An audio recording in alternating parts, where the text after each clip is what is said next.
이 시간 우리에게 허락하신 하나님의 말씀 함께 보겠습니다.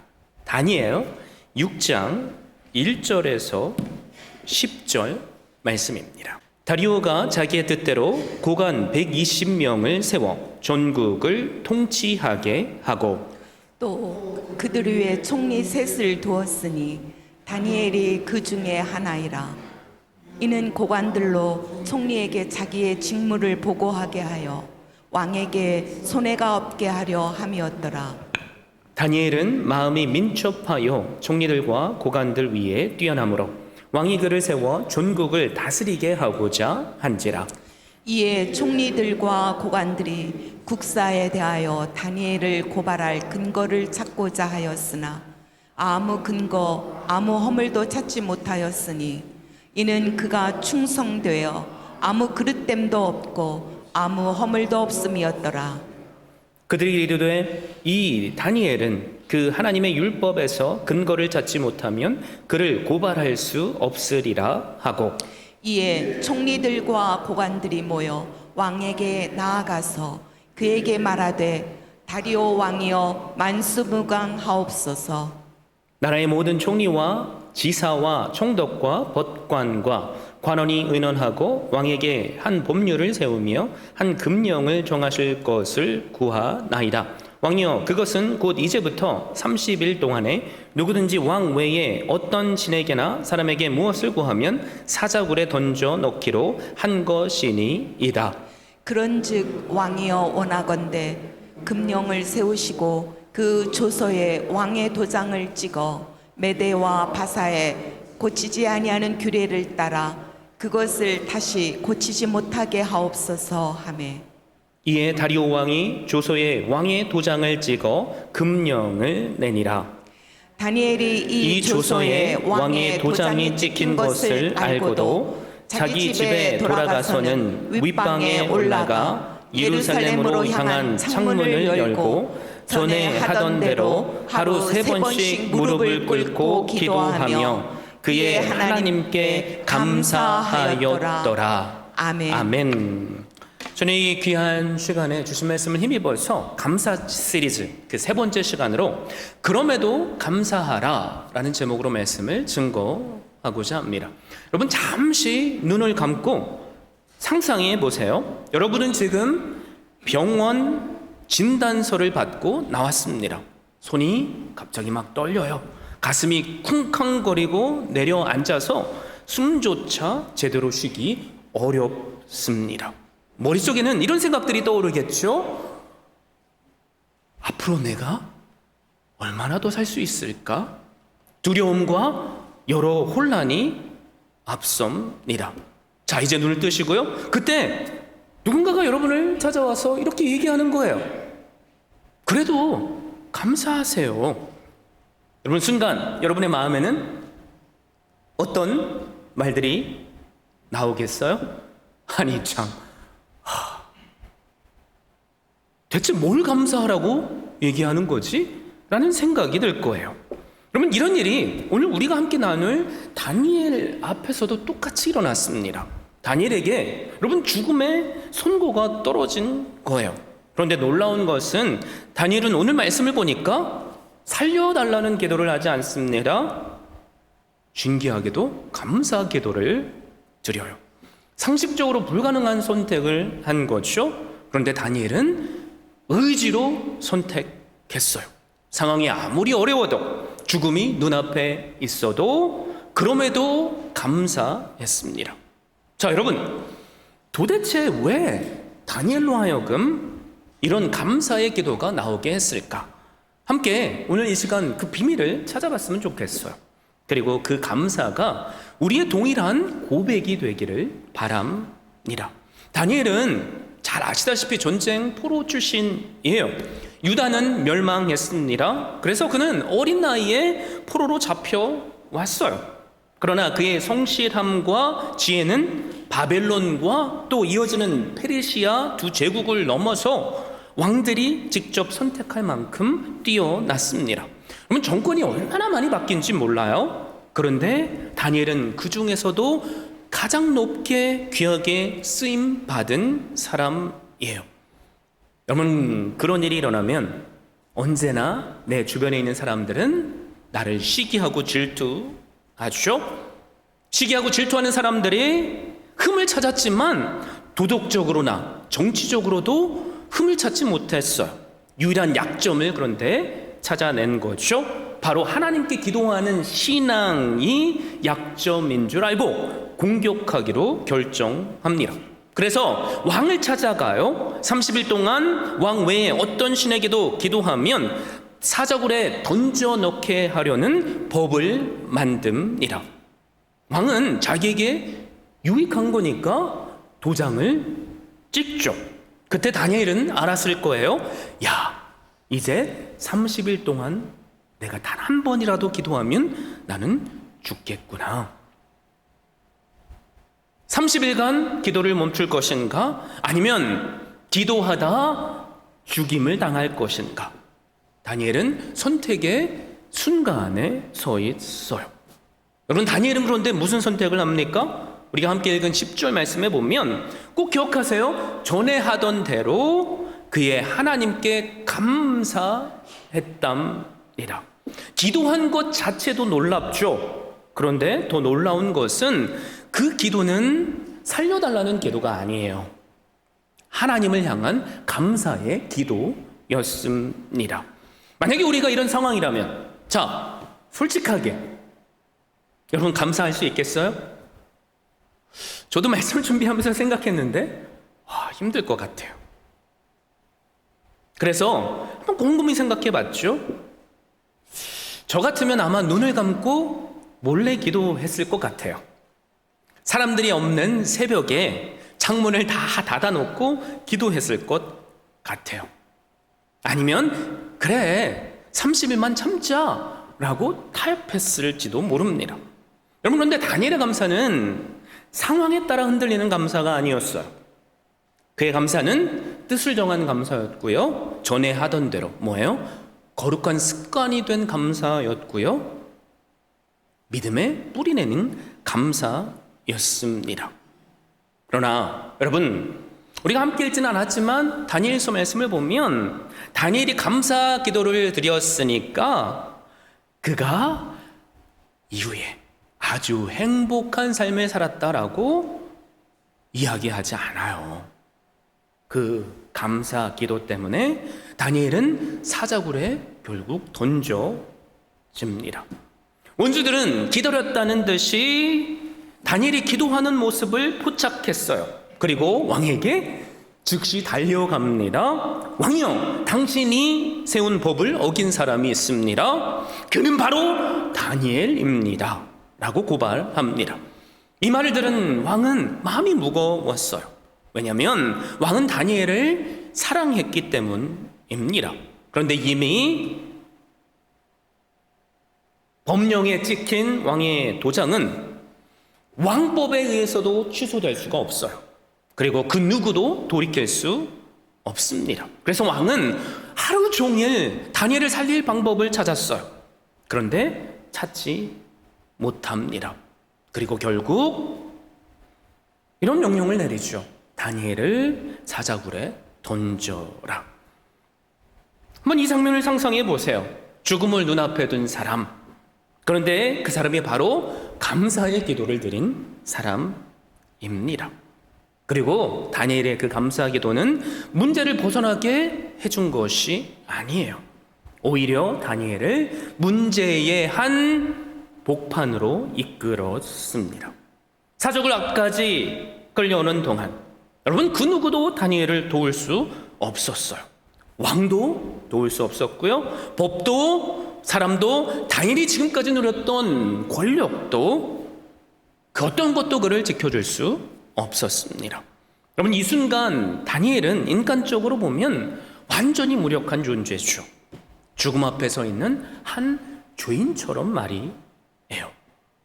그러나 여러분, 성경은 이 절망적인 장면을 통해 우리에게 아주 중요한 영적 진리를 깨우쳐 줘요. 사람의 능력으로는 건져낼 수 없는 자리, 도움을 베풀 자가 아무도 없는 자리, 죄와 사망의 그림자가 드리운 자리, 여러분 꼭 기억하세요. 바로 그 자리가 하나님의 구원이 임하는 자리입니다. 할렐루야. 결국 다니엘은 그의 뜻을 정한 감사 때문에 사자굴로 끌려가요. 사자굴 앞에 선 다니엘을 향해 왕은 떨리는 목소리로 이렇게 말합니다. 네가 항상 섬기는 내 하나님이 너를 구원해 주시면 좋겠다. 왕조차도 어쩌할 수 없어요. 사람의 능력과 법으로는 전혀 길이 없습니다. 그런데 하나님을 믿지 않는 왕이 어떤 고백을 하는 거죠? 네가 믿는 하나님이시라면 할 수 있다라는 고백을 하는 거예요. 그리고 다니엘은 굴 속에 던져집니다. 이제 다니엘의 목숨은 완전히 하나님의 손에 달려 있어요. 왕은 밤새도록 잠을 이루지 못합니다. 음식도 물도 입에 대지 않고 오직 새벽만 오기를 기다렸어요. 새벽 첫 빛이 비치자마자 왕은 서둘러서 사자굴로 달려갑니다. 그리고 떨리는 음성으로 이렇게 외치는 거죠. 다니엘아, 네가 항상 섬기는 너의 하나님이 너를 사자들로부터 능히 구원하셨느냐? 잠시 정적이 흘렀을까요? 그런데 굴 안에서 이런 목소리가 들리는 거죠. 왕이요, 만세수를 하옵소서. 제 하나님이 그의 천사를 보내셔서 사자들의 입을 막으셨나이다. 여러분, 굶주린 사자들이 우글거리는 그 자리, 다니엘은 머리끝 하나 다치지 않았어요. 옷에 찢어진 흔적조차 없습니다. 사자들은 단 한순간도 그에게 다가오지조차 못했어요. 성경은 그 이유를 우리에게 분명히 알려주시오. 그 이유가 뭐예요? 그가 자기 하나님을 의뢰함이었더라 라고 말씀합니다. 하나님께서 어떻게 다니엘을 건지셨어요? 천사를 보내셨습니다. 그리고 사자의 입을 틀어 막으셨습니다. 사망의 입을 닫으신 거죠. 죽음의 권세를 무력화시키신 겁니다. 그리고 다니엘을 끌어올리셨을 때 그에게는 그 어떤 상처도 없었고 하나님은 오히려 원수들에게 자신을 드러내셨습니다. 그러면 이 장면은요, 단순한 기적 체험이 아니에요. 하나님께서 어떻게 당신의 사랑하는 백성을 완전하게 또 철저하게 또 절대적으로 보호하시는지 보여주는 장면입니다. 그리고 이 사건은 우리에게 큰 깨달음을 또 주죠. 사람이 어찌할 수 없는 자리, 법도 능력도 소용없는 자리, 죽음이 입을 벌리고 기다리는 자리, 바로 그 자리가 하나님께서 구원의 손을 내미시는 자리입니다. 여러분, 하나님은 다니엘에게 천사를 보내셔서 사자의 입을 막으셨어요. 사자가 다니엘을 해치지 못하도록 말이죠. 사자의 이빨이 단 한 번도 다니엘에게 닿지 못하도록 하나님은 그 입을 들어 막으셨습니다. 여러분, 그런데 이 장면은 단순한 기적이 아니죠. 우리 한 사람 한 사람을 향한 더 큰 구원을 보여주는 그림자예요. 다니엘은 사자 앞에 서 있습니다. 그런데 성경은 우리에게 뭐라고 말씀하죠? 우리가 영적으로 사자의 입속에 이미 들어간 존재라고 말해요. 우리의 죄는 하나님의 거룩 앞에서 우리를 향해 입 벌린 사자보다 더 무서운 것이었습니다. 그래서 성경은 죄의 삭은 사망이라고 말하잖아요. 그리고 그 사망의 입은 누구도 스스로 막을 수 없어요. 왕이 다니엘을 구할 수 없었던 것처럼 우리는 나 스스로를 죄라는 문제로부터 구할 수 없어요.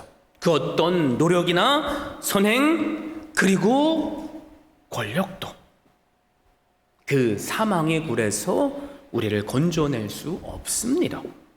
우리는 다니엘보다 그래서 더 절망적인 자리에 있었던 거죠.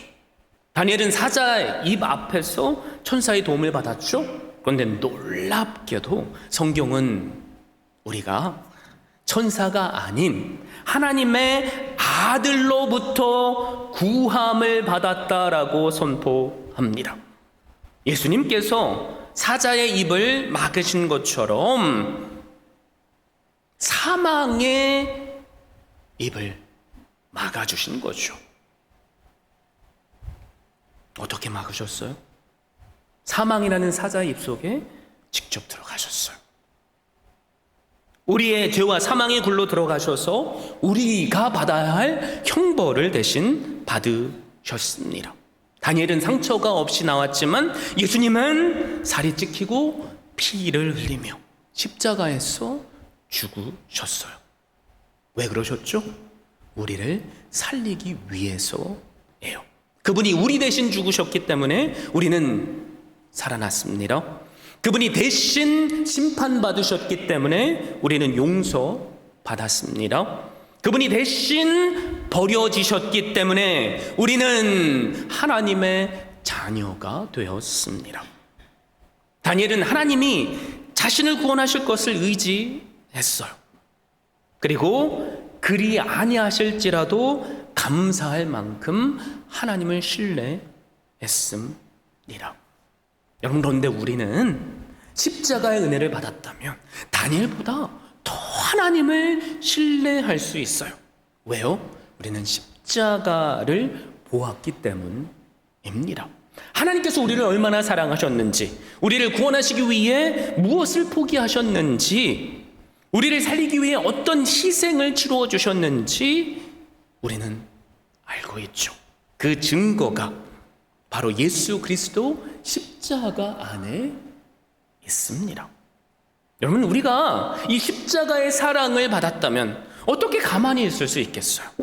그 십자가를 보고도 아직도 하나님이 믿을 수 없다고 우리가 말할 수 있겠습니까? 예수님은 다니엘처럼 사자굴에서 건짐받지 않으셨어요. 예수님은 그 굴로 들어가셔서 우리 대신 죽으셨습니다. 여러분, 그 사랑이 우리를 향한 하나님의 마음이에요. 혹시 이 자리에 계속해서 마음 깊은 곳에 무거운 돌 같은 죄책감을 품고 사는 분 계세요? 아무에게도 말할 수 없는 상처가 있습니까? 내 안에 예수님을 향한 의심이 아직까지도 있습니까? 이 자리에 다니엘의 사자굴에서 들었던 그 음성을 여러분도 들을 수 있기를 바라요. 뭘까요? 하나님이 너를 구원하시리라. 예수님은 사망의 입을 막으셨어요. 그리고 그 입을 막기 위해 우리의 죄값을 대신 치르시고 찢기셨습니다. 하나님은 다니엘에게 천사를 보내주신 것처럼 우리에게 예수님을 보내셨어요. 그래서 우리가 다시 한번 이런 고백을 할 수 있기를 바라요. 주님, 저도 사자굴 같은 제 삶에서 건져 주십시오. 저는 예수님께서 나를 구원해 주셨음을 믿습니다. 이제 영원히 그 예수님을 제 삶의 주인으로 모십니다. 그리고 상황을 뛰어넘는 감사하는 믿음의 사람으로 살겠습니다. 우리가 이 고백을 드릴 때 하나님께서 우리의 고백을 들으시고 우리를 구원해 주실 줄 믿습니다.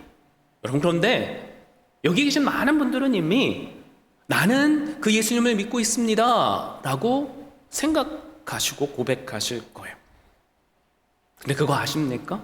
우리는 너무나도 종종 이미 받은 구원의 기적을 당연하게 여기며 살아요. 그렇죠? 마치 다니엘이 사자굴에서 살아나온 것 같이 당연하듯 느끼며 삽니다. 여러분, 우리가 어떻게 죄사함을 받았으며 어떻게 구원을 받았는지, 그래서 오늘 기억하는 게 중요해요. 하나님이 과거 예수 그리스도를 우리 대신 죽게 하심으로 우리를 구원해 주셨어요. 그래서 우리가 지금 호흡하는 것, 기도할 수 있는 것, 예배 드릴 수 있는 것, 말씀을 들으며 은혜를 받을 수 있는 것이 다 하나하나 하나님의 은혜고요. 감사의 이유예요. 그래서 이 시간 다시 한번 이런 결단을 내렸으면 좋겠어요. 주님, 제가 받은 그 구원의 은혜를 잊지 않겠습니다. 구원의 감격을 회복하겠습니다. 그래서 하나님, 다니엘처럼 어떤 상황에도 감사하는 사람으로 살겠습니다. 제게 베푸신 구원을 기뻐하고 그 감사가 제 삶의 호흡이 되게 해 주시옵소서. 우리가 이런 기도를 드릴 수 있다면 하나님께서 그 어떤 기도보다 기뻐 받으실 줄 믿습니다. 그리고 우리를 구원하시고 또 감사가 넘치게 하실 줄 믿습니다. 여러분, 그래서 꼭 기억하세요. 감사는 제가 매번 강조하죠. 감정의 반응이 아니에요. 구원을 기억하는 믿음의 반응이자 선택입니다. 다니엘의 감사는 죽음 앞에서도 흔들림 없는 감사였어요. 그의 감사는 상황이 아니라, 나를 시기하는 사람들이 아니라 하나님이 누구신지를 바라보는 감사였습니다. 오늘 이 예배 자리에서 구원의 감격을 다시 붙잡길 바라요. 그래서 감사로 하나님께 돌아오시는 한 분 한 분 되시기를 바랍니다. 어느 교회에 늘 얼굴이 어둡고 말수가 적은 남자아이가 있었어요. 집안 형편이 어렵고 부모님과의 관계도 좋지 않습니다. 그래서 그 아이는 항상 움츠려져 있었고 무엇을 해도 자신감이 없었어요. 그런데 어느 날 주일학교 선생님이 아이들에게 작은 종이 하나씩 나눠줍니다. 그리고 오늘 하루 하나님께 감사할 딱 한 가지만 적어보자고 이야기를 했습니다. 다른 아이들은 열심히 적어요. 그런데 유독 이 아이에게만큼은 그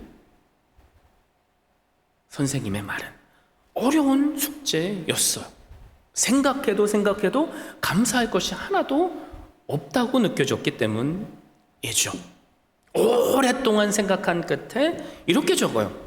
오늘은 학교에서 아무도 나를 놀리지 않았다. 여러분, 이것이 그 아이의 첫 번째 감사였어요. 하지만 그 작은 감사가 그의 마음에 작은 불빛 하나를 켰습니다. 다음 주가 되죠. 아이는 감사할 것을 또 하나 찾아냈어요.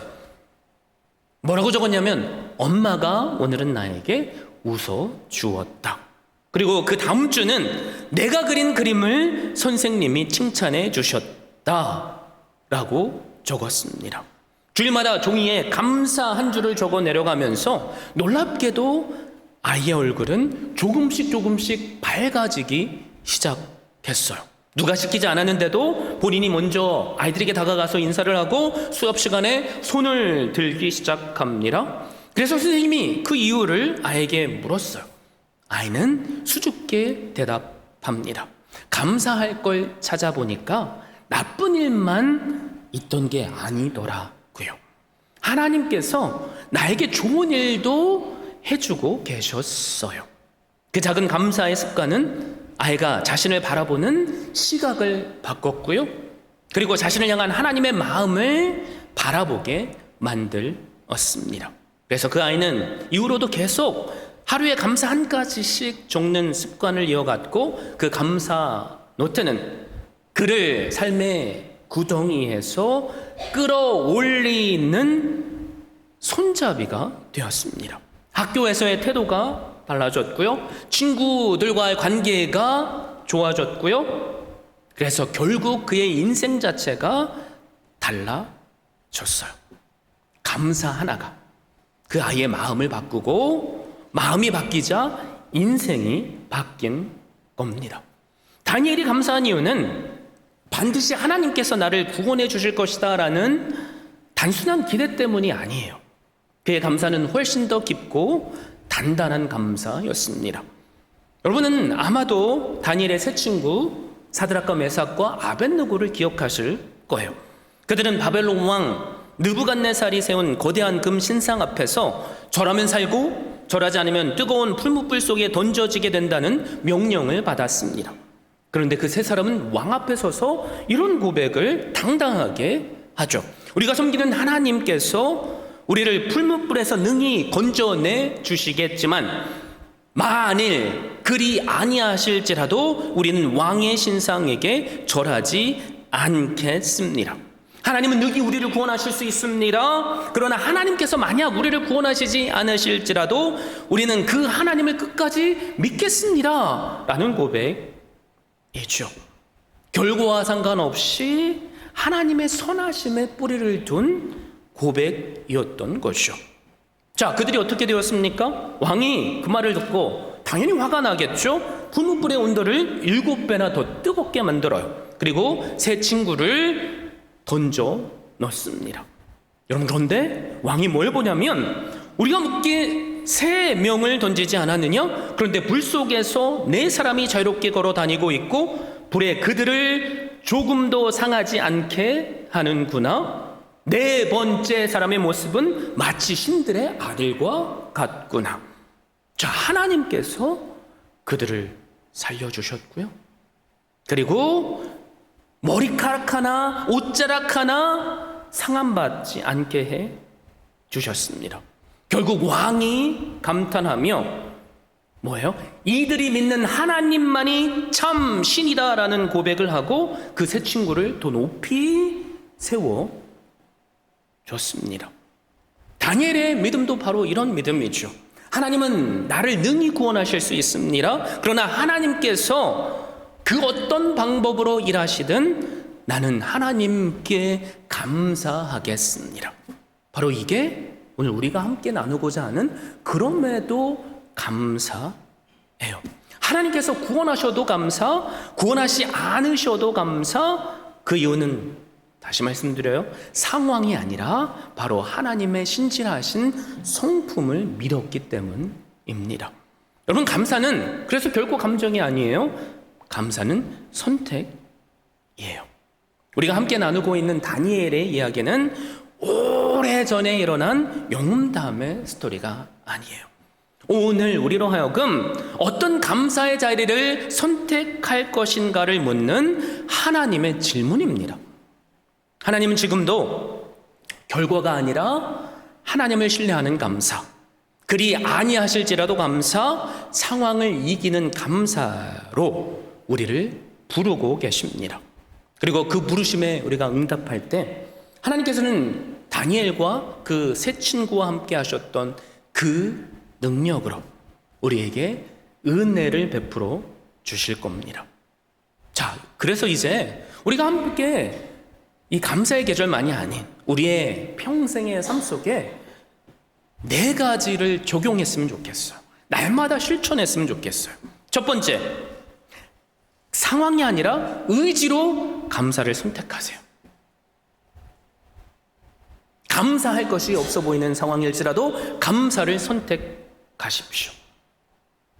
두 번째, 감사의 습관을 세우세요. 다니엘처럼 하루 3번씩 하나님께 감사 기도를 드려보세요. 제가 여러분께 계속 권면하고 있잖아요. 하루에 3가지씩 감사 노트를 써보십시오. 운동도 작은 것부터 반복하면 근육이 붙고 강해지죠. 감사의 근육이 우리를 강하게 해줄 거예요. 그리고 3번째, 십자가 안에서 감사하십시오. 예수님께서 이미 우리를 사망의 이불에서부터 건지셨어요. 그래서 우리는 십자가 안에서 감사할 수 있는 겁니다. 그리고 마지막 4번째, 그럼에도 감사하세요. 상황이 좋아지니까 감사하는 것이 아니라 그리 아니하실지라도 감사하십시오. 여러분, 우리가 만약에 이 4가지를 매일 실천할 수 있다면 다니엘에게 역사하신 하나님께서 우리의 삶에도 역사해 주실 겁니다. 아멘이시죠? 오늘 우리가 그래서 감사를 선택하면 좋겠어요. 그래서 우리의 인생이 마치 사자굴에 던져진 것 같을지라도 우리를 때가 되면 형통케 하시는 은혜를 누리시면 좋겠습니다. 그럼에도 감사하라. 저를 비롯한 우리 모두를 향한 하나님의 음성이에요. 들으시고 그 감사를 선택하셔서 구원의 하나님을 날마다 깊이 경험하시는 한 분 한 분 되시기를 예수 그리스도의 이름으로 축원드립니다.